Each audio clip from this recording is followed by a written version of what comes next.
Hello friends, welcome to binge box Malayalam.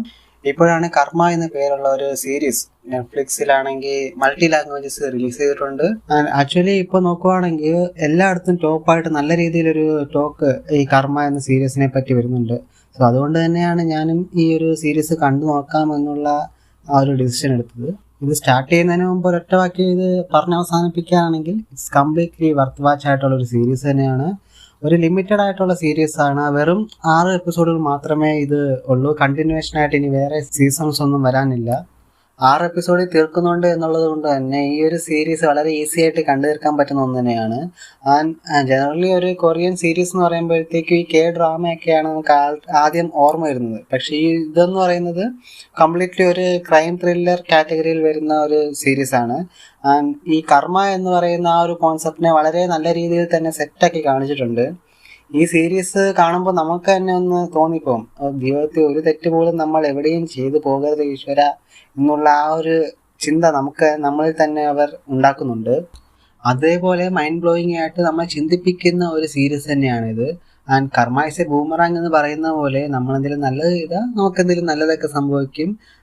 നമ്മളെന്തെങ്കിലും മോശം ചെയ്താൽ അതുപോലെ തന്നെ, അല്ലെങ്കിൽ അതിനേക്കാൾ മുകളിൽ എന്ന ആ ഒരു സ്റ്റോറി കോൺസെപ്റ്റ് എൻ്റെ സീരീസിലും നമുക്ക് കാണാൻ സാധിക്കുന്നതാണ്. സോ ഇപ്പോഴാണെങ്കിൽ IMDbയിൽ 7.7 റേറ്റിംഗ് ആണ് നൽകിയിട്ടുള്ളത്. ഇപ്പോൾ ഓരോരുത്തർ കണ്ടുവരുന്നതേ ഉള്ളൂ. അതുകൊണ്ട് മേ ബി ഫ്യൂച്ചറിൽ ആ ഒരു റേറ്റിംഗ് നല്ല രീതിയിൽ മാറ്റമൊക്കെ വന്നേക്കാം. ബട്ട് ഒരു വർത്ത് വാച്ചായിട്ടുള്ള ഒരു മസ്റ്റ് വാച്ചായിട്ടുള്ള ഒരു സീരീസ് തന്നെയാണ്. ഇതിൽ വെറും 6 എപ്പിസോഡേ ഉള്ളൂ എങ്കിലും ഇതിൻ്റെ അകത്തുള്ള ഒരു ക്യാരക്ടേഴ്സ് ഒരു 5-6 ക്യാരക്ടേഴ്സിൽ തന്നെയാണ് ഈ ഒരു എൻ്റെ സ്റ്റോറി മൂവ് ചെയ്തുകൊണ്ടിരിക്കുന്നത്. ഇതിൻ്റെ അകത്തുള്ള ഒരു ക്യാരക്ടേഴ്സിനെ ഇന്റർലിങ്ക് ചെയ്തേക്കുന്നത്, ഒരു കണക്ഷൻ ചെയ്ത് വെച്ചേക്കുന്നത് വളരെ മികച്ച രീതിയിൽ തന്നെയാണ്, നമ്മുടെ ഈ ഒരു PSC ക്വസ്റ്റ്യനൊക്കെ പോലെ. സോ ഈ ഒരു ക്യാരക്ടേഴ്സിനെ ഇങ്ങനെയൊക്കെ ലിങ്ക് ചെയ്യാൻ പറ്റുമോ എന്ന് പോലും നമ്മൾക്ക് ചിന്തിക്കാൻ പോലും കഴിയില്ല. അതേപോലെയാണ് ഈ ഒരു ക്യാരക്ടേഴ്സിനെ കണക്ട് ചെയ്ത് വെച്ചേക്കുന്നത്.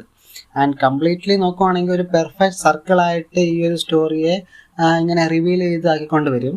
ഇതിൻ്റെ മെയിൻ സ്റ്റോറിയിലേക്ക് പോവുകയാണെങ്കിൽ ഇതിലൊരു വില്ലനെ കാണിക്കുന്നുണ്ട്. ആ ഒരു ക്യാരക്ടർ ആണെങ്കിൽ ജീവിതത്തിൽ ഒരു നല്ല കാര്യം പോലും ചെയ്തിട്ടില്ലാത്ത ഒരു വ്യക്തി. അയാൾ ഇതിനേക്കാളും മോശമായിട്ടൊരു സംഭവം ചെയ്യാൻ പോവുകയാണ്. അതായത് ഇൻഷുറൻസ് ക്ലെയിം ചെയ്യാൻ വേണ്ടിയിട്ട് പുള്ളിയുടെ അച്ഛനെ തന്നെ പുള്ളി അങ്ങ് തട്ടാനായിട്ട് തീരുമാനിച്ചു വെച്ചേക്കുക.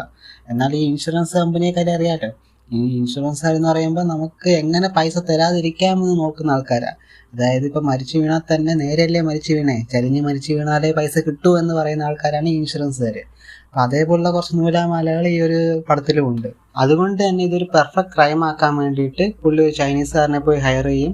ആ ഒരു ചൈനീസുകാരൻ അയാളുടെ ഫ്രണ്ടിനെ പോയി കാണും. അങ്ങനെ ഓരോരുത്തരെ ഇന്റർലിങ്ക് ചെയ്ത് നല്ല രീതിയിൽ തന്നെയാണ് ഇത് കാണിച്ചിട്ടുള്ളത്. ബട്ട് ഇനിഷ്യലി ഇങ്ങനെയാണ് ഈ ഒരു പ്ലാൻ സ്റ്റാർട്ട് ചെയ്യുന്നത് എങ്കിലും അത് എങ്ങനെ കൊണ്ടുപോയി അവസാനിപ്പിക്കും എന്നുള്ളത് നിങ്ങൾ കണ്ടു തന്നെ മനസ്സിലാക്കുക. ഇതിലൊരു ഡോക്ടറിന്റെ ക്യാരക്ടറിനെ കാണിക്കുന്നുണ്ട്. ആ ഒരു ക്യാരക്ടറാണ് ഇതിൽ ഏറ്റവും പഞ്ചപാവമായിട്ടുള്ള ഒരു ക്യാരക്ടർ. പക്ഷേ ഈ ഒരു കർമ്മ എന്ന് പറയുന്ന ഒരു കോൺസെപ്റ്റ് ഇവിടെ വരുന്നത് കൊണ്ട് തന്നെ നമ്മൾ ജീവിതത്തിൽ എന്തെങ്കിലും മോശമായിട്ട് ചെയ്തിട്ടുണ്ടെങ്കിൽ അത് നമ്മളെ തിരഞ്ഞു പിടിച്ച് എങ്ങനെ അഫക്റ്റ് ആക്കും എന്നുള്ളത് ഈ ഒരു എൻ്റെ ഒരു സീരീസിൽ നമുക്ക് കാണാൻ പറ്റുന്ന ഒന്ന് തന്നെയാണ്. എനിക്ക് സീരിയസ്ലി ഈ ഒരു സീരീസ് നല്ല രീതിയിൽ തന്നെ ഇഷ്ടപ്പെട്ടിട്ടുണ്ട്. ഒരു 6 എപ്പിസോഡിൽ തന്നെ എൻ്റെ സ്റ്റോറിയും കംപ്ലീറ്റ് ആക്കിയിട്ടുള്ളത് കൊണ്ട് തന്നെ ഈ ഒരു ഇനി അടുത്തൊരു സീസണിന് വേണ്ടി നമുക്ക് വർഷങ്ങളോളം അങ്ങനെ വെയിറ്റ് ചെയ്തിരിക്കേണ്ട ആവശ്യം ഇവിടെ വരുന്നില്ല. ഈച്ച് എപ്പിസോഡും ഒരു 1 hour ഡ്യൂറേഷനിലായിട്ടാണ് വരുന്നത്. സോ അതിനുവേണ്ടി നിങ്ങൾക്കൊരു 6 hours ഇതിനു വേണ്ടി സ്പെൻഡ് ചെയ്യേണ്ടി വരും. ബട്ട് മസ്റ്റ് വാച്ചായിട്ടും വർത്ത് ടു വാച്ചായിട്ടുള്ള ഒരു സീരീസ് തന്നെയാണിത്. ഇതിലങ്ങനെ ഒരു ന്യൂഡിറ്റി ആൻഡ് വൾഗർ സീനായിട്ടൊന്നും അങ്ങനെ കാണിച്ചിട്ടില്ല. പക്ഷേ ആ ഒരു ഡാർക്ക് ആയിട്ടുള്ള ഒരു ക്രൈം ത്രില്ലറിൻ്റെ ആ ഒരു വിഷ്വൽസ് ഒക്കെ നിങ്ങൾക്ക് ഫാമിലിയായിട്ട് ഓക്കെ ആണ് എങ്കിൽ ഫാമിലിയായിട്ട് കണ്ട് എൻജോയ് ചെയ്യാം. ഞാനിത് കണ്ടത് ഒരു തമിഴ് വെർഷനിലാണ്. സോ തമിഴ് വെർഷൻ അൾട്ടിമേറ്റ് ആയിട്ട് തന്നെയാണ് ഡബ് ചെയ്ത് വെച്ചിട്ടുള്ളത്. അല്ലെങ്കിലും ഈ നെറ്റ്ഫ്ലിക്സ് ഒക്കെ എപ്പോഴും അവരുടെ ആ ഒരു ക്വാളിറ്റി മെയിൻറ്റെയിൻ ചെയ്യാനായിട്ട് ശ്രദ്ധിക്കാറുണ്ട്. ദെൻ ഈ ഒരു സീരീസിനെ പറ്റി പറയുകയാണെങ്കിൽ ഇതിൽ അങ്ങനെ ചെറുതായിട്ട് പോലും ഒരു ഡ്രാമ സെഗ്മെൻറ്റോ അല്ലെങ്കിൽ ഒരു ബോറിംഗ് കോൺസെപ്റ്റോ ഒന്നും തന്നെ ആഡ് ചെയ്തിട്ടില്ല. മെയിനായിട്ട് അവരുടെ സ്റ്റോറിയിൽ എന്താണോ പറയേണ്ടത് അത് മാത്രം കോൺസെൻട്രേറ്റ് ചെയ്ത് എടുത്തു വെച്ചിട്ടുണ്ട്. ആ ഒരു 6 എപ്പിസോഡിൽ തന്നെ എൻ്റെ സ്റ്റോറിയും കംപ്ലീറ്റ് ആക്കിയും വെച്ചിട്ടുണ്ടായിരുന്നു. ബൈ ദ വേ ഈ ഒരു സീരീസ് എനിക്ക് നല്ല രീതിയിൽ തന്നെ ഇഷ്ടപ്പെട്ടിട്ടുണ്ടായിരുന്നു. നിങ്ങൾ ഈ സീരീസ് കണ്ടിട്ടുണ്ട് എങ്കിൽ നിങ്ങളുടെ തോട്ട്സ് ഷെയർ ചെയ്യുക. ഇന്നത്തെ വീഡിയോ ഇഷ്ടപ്പെട്ടാൽ മറക്കാതെ തന്നെ ലൈക്ക് ആൻഡ് സബ്സ്ക്രൈബ് ചെയ്യുക. So that's all guys, keep watching, keep supporting ബിഞ്ച് box Malayalam. See you on the next video. Bye.